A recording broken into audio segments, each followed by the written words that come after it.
Holly Hoover. Say again. Holly Hoover. Ollie Hoover.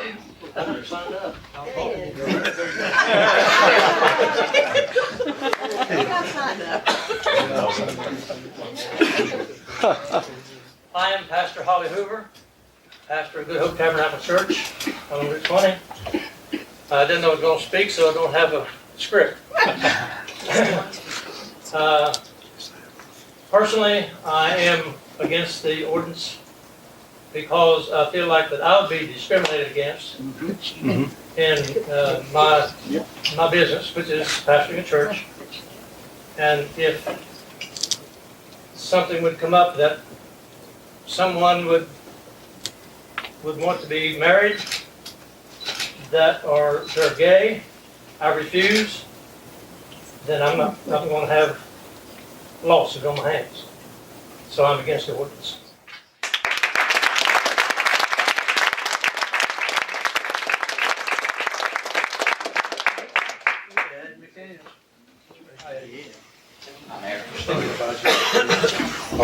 I was thinking about you yesterday.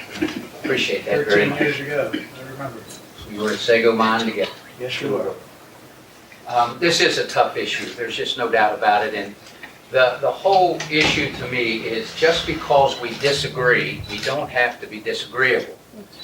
We don't have to. I hate the word hate. Ought to be not part of our agenda. We need to really genuinely care for each other. And we all have different thoughts. I listed for me the things that about hate has no home here. But when I tell you a little bit about myself, some of you would say, I don't like you. I'm a conservative. I believe in that Second Amendment. I'm a member of the NRA. I voted for Donald Trump. I believe that we should wait until we're married to have sex. I just have those beliefs. But you shouldn't look at me and think, I don't want to associate with you. You have some different beliefs, and it's never been one for me to say I don't want to associate with you. But we have a right in America to disagree. We have a right to be able to make choices, but we don't have to be a people that would be disagreeable. And so I'm hoping that we can understand that in a church, Jesus, I think, has said it best when he says that we are called upon to love even our enemies. And I don't look at any of you as my enemy. But he calls upon us to be able to do that. Yet we still have that right to be able to choose how we want to be able to believe. And so I would like for this resolution. I am not for the resolution. I'm happy for the ordinances that I hear you read about the church. But it just seems like, as someone said, they're opening up an issue that we may not know where it's going to end. So I would like to go on record to say I'm not for that the resolution. And I want to say too is that I was happy down at our city building at Jawbone Park. I saw the lighting of the menorah. I'm happy that we were inclusive to be able to do that. I thought though, my thought was, would it be permissible to put a nativity scene by there next year? I mean, I wondered because we fought a battle a long time ago on the courthouse steps. We couldn't do it. And I decided to do something different and have a live nativity scene. I hope that we can be acceptable to everyone's belief. That's why I think, are in the greatest nation on the face of the earth. We have a right to choose.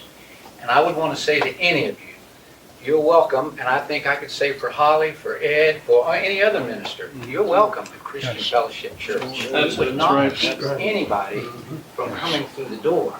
We have a sign that says, all are welcome, and we mean it. We just mean that.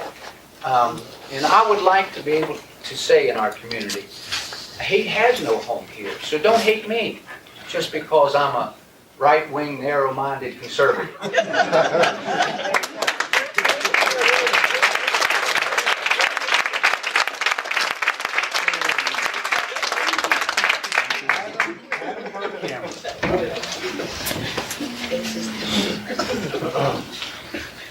But my name's Adam Buckhannon, born and raised here in Upshur County. Then moved across the county lines. Don't tell anybody I did that, but in the Lewis County, but still consider Buckhannon home. Also the assistant pastor of Cornerstone Community Church and a small business throughout the state of West Virginia, and a lot of business ties here in the community. And I am feared that those business ties will be hurt through this. And so I'm going to read to you so that emotion doesn't take, but I am saddened at the lack of respect for God's Word as it has come under attack, and that it is no longer recognized as holy and sacred. If God's Word is no longer means anything to our society, then where does that stop? Who writes the laws? Who sets the standards? Who makes moral to our society? Up to this point, the Bible was doing that. Murder was not right. Stealing was not right. Sleeping with your neighbor was not right, because the Bible set those standards. So if we go down this slope, as some have said, where does it stop? Because this just doesn't make sense. And we as Christians and we as a community must draw the line in the sand somewhere. Physical anatomy tells me that these things aren't right.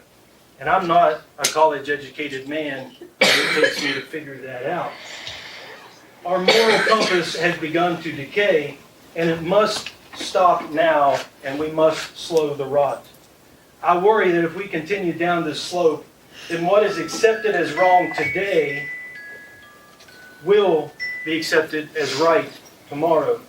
For example, we would never condone drinking and driving, stealing from our neighbor, or let's go as crazy as child molestation. You say those things will never come up. But I believe years ago, people would have thought we would never be here today having this discussion. So you're going to call me a hater. I'm far from it. As Pastor Ed said, we welcome you in our church. We actually have those from the LGBT community in our church, and we are glad to welcome you there. We love everyone and hate no one. I am here because I love everyone, and I do want the best for you, regardless of what you're struggling with, whether it is an LGBT, whether it's drug addiction, alcoholism, whatever the problem is, we love you and we want to help you. But this movement is not healthy. Things like STDs, depression, even suicide are higher in this movement. We should not allow it, but we should assist it.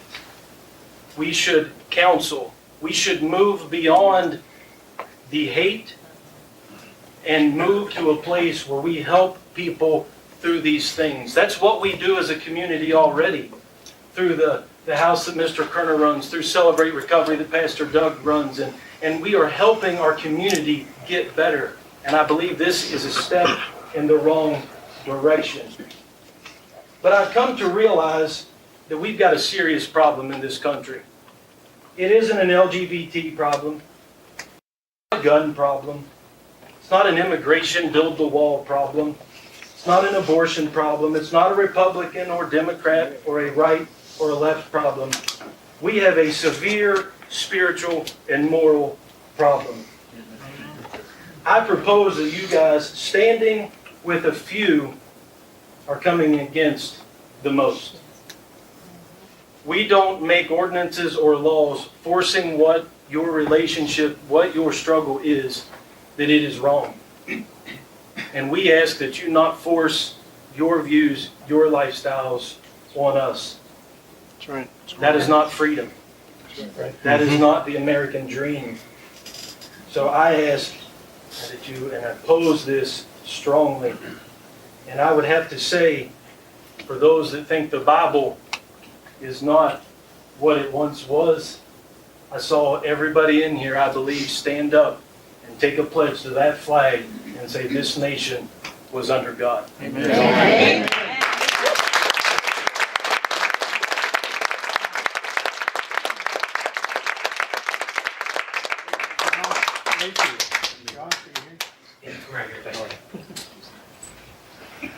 My name is Josh Layfield. Thank you. I'm a pastor at Calvary Chapel, Mountain Highlands. I'm also a United States Air Force chaplain. I want to first say you four, thank you so much for your stance because I've been there, seen that, been through the whole gamut, all of the information getting just plummeted at us. If you haven't been keeping up with all the information within the military, there's a lot that goes through. Finally, we seem to kind of work it out. That what we've come down to is religious convictions are extremely strong. So those things are not something that's just going to take a back seat. So what we've come down to in the military is you stand on your religious convictions and you be the best person that you can be. What that means is those that are Muslim, you be the best Muslim chaplain you can be. Those who are Jesus chaplains, like myself, evangelical Bible teaching chaplains, that means I be the best Bible teaching chaplain that I can be. With that said, there's going to be certain things we cover, certain beliefs I have that this ordinance, I believe, would put me in a line of fire. Because I hold these, I put all of my teachings online. And when I put all of my teachings online, anyone can look at these teachings, and as I cover certain passages that I hold true, those are these things that then we must acknowledge. These are my convictions, and I respect you, I love you, but my convictions say that there's freedom in what the Bible teaches. A son who came down to free us. These are my convictions. So I want to applaud you, man. You guys said it best. So I don't know how old are you? 29. 29. Can I high five you in the air? Sure. Boom. 30. Yeah. Can I high five you in the air? Boom. And I'm going to high five you. I'm not going to ask your age. High five. And right there, you can't see me, right? You're blind, right? I'm high five you. I'm not telling you how old I am. Because I've seen in the military this come around, and I want to encourage you, because this ordinance, it does cause division. I've seen it in the military time and time again, and they're finally coming to the realization that, man, this is going to cause division, so you just be who you are. With that said, there's going to be a wide diversity of people. As you said, people are up here saying, hey, I'm a Christian, but I hold this view. But there's also going to be a wide diversity of individuals. So I just want to commend you. Well done. With that being said, as pastors, as chaplain, I do disagree with this ordinance officially. I think this does cause an immense amount of division, as you've probably already seen. So with that said, that is my official stance.